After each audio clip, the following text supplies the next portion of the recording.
Alright, we are back, and today we are putting in the Intellitronix digital gauge cluster, or instrument cluster, gauges, whatever the hell you want to call them. We're going to be putting those in today. As you guys know, if you've seen my other videos, my gauges don't work, so I figured instead of paying like $250 or more for the instrument cluster that I have in there, for like an OEM one or whatever that's still used, but it it actually works. I figured I would get something that would be really cool. The digital cluster, it's like a LED. It's kind of neat. It's pretty cool. It's going to be really cool when I get it in there. It's just probably going to take a little while, but I figured we would run through what's in the box, what you have to change, maybe give y'all a little bit of a tutorial sort of on how to do it. I can't promise you it'll be the best because it's the first time I've ever done it. I've never done it before.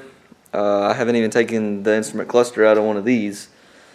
I don't think it'll be that difficult. The hardest part will probably be getting the speedo cable out of it, but I guess let's show you what's in the box real quick.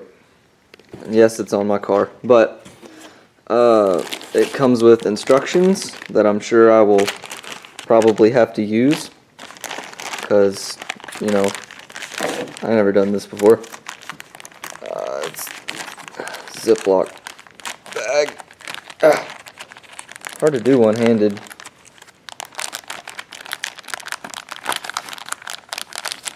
Okay, anyways, this is the actual cluster itself. And it's basically just a circuit board, which I don't really like how they did it in bubble wrap because, static electricity and stuff could shock it and do some stuff to it. But that's beside the point. I've got to get my knife. Hold on.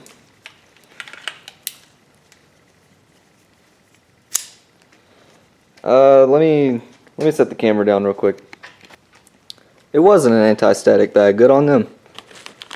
That's nice. And there's the metal plate that like goes in there to kind of,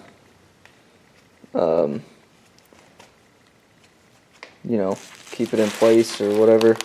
Actually, that's not the metal plate. That is the... Is that the metal plate? What is that? I think that might be the part that goes over the cluster, maybe. Or it might be behind. I'm not sure. That's what the instructions are for. That's why I have those. So let me open this up with the instructions, obviously, as we've said. Apparently you can get a free gauge if you show us your cool car. We'll see about that. It comes with the temperature, the new temperature sending unit. Hold on. You'd think I'd learn my lesson at this point, but it comes with the new temperature sending unit that you have to put in so it'll work with this gauge, these gauges, because it uses a different kind. And it comes with, if I can get the box closed again, Jesus. Whatever. I'll be opening it back up here in a minute anyways. And it comes with a vehicle speed sensor, because obviously the one that's in it has a speedometer cable, like a manual, not a manual, but like a mechanical cable. So you got to swap these over for your gauges to read what's going on.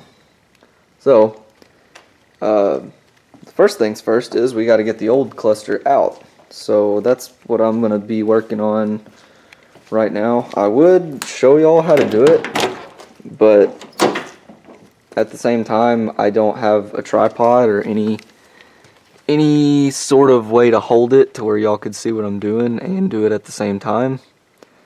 So I'll come back and show it to you when it's finished, I guess. Alright, so there is some T15 screws around the edges here. You'll see them to take this faceplate off. That's step one, is get the faceplate off. Alright, so I got the plastic cover out, and now would be a good time to, of course, clean that pretty thoroughly before you put it back in if you care about it looking real nice. But there are the gauges exposed. I got it out. Took me long enough. Let's flip it over here. That right there, you have to pry it out enough to where you can see that. And once you can see it, you push that little metal clip in and then pull, and the speedo cable will come out.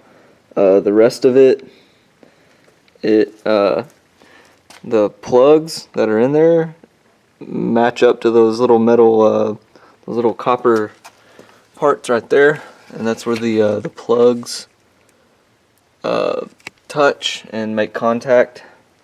Which, looking at them, those don't look too bad. I don't know what the problem was with all of that, but so yeah, that's out. So now we can do the fun part, take all this stuff out of the plastic housing, and then we can put the new stuff in, and then I can figure out how to wire it, and then I gotta jack it up and put the vehicle speed sensor in there and do all of that fun stuff.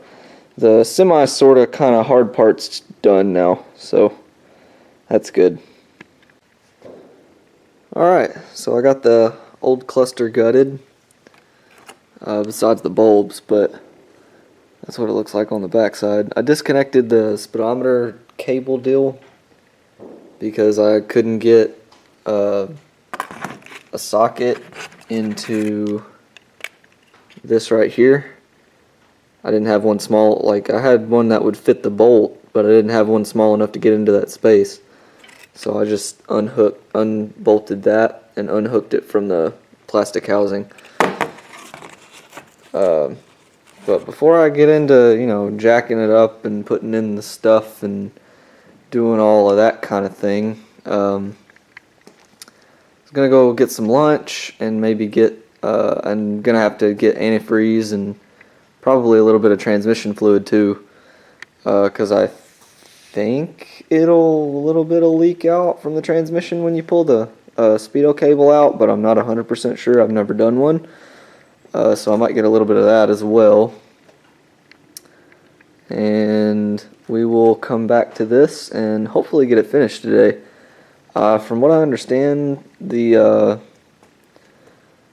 I can still use these little connectors right there from the stock gauges. I just have to bend them. I have to bend them in and then use like a little blade connector and do that. So that's probably what I'm going to do. If I can find some maybe at Advance or Napa or somewhere. Probably do that while I'm out too, because I'm going to have them anyways.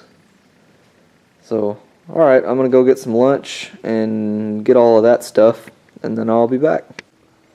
So, after a couple trips to the auto parts store to get some wire and connectors and stuff, my dad made a really good point. Those don't look that great. So I don't know if that's why the gauges weren't working, or I mean, it seems to be somewhat rusty. Seems to be somewhat rusty when, oh well, there went one of the bulbs. Seems to be somewhat rusty in there anyways, as you can see. So I don't know what I want to do to proceed. So I'm probably just going to call it a night and decide what I want to do. Whether I want to send the the digital dash back and just not have to worry about it and get a new circuit board and then everything will be fine. I have no idea. So I'm probably going to put that back in its bag. Maybe wrap it back up in the bubble wrap and call it a night and decide what I want to do. So I guess that's it for this episode. Be sure to leave a like if you like it, and dislike it dislike it if you don't. And if you like it, then you should subscribe if you want to see more. While I figure out what I'm going to do about this. So, y'all take it easy.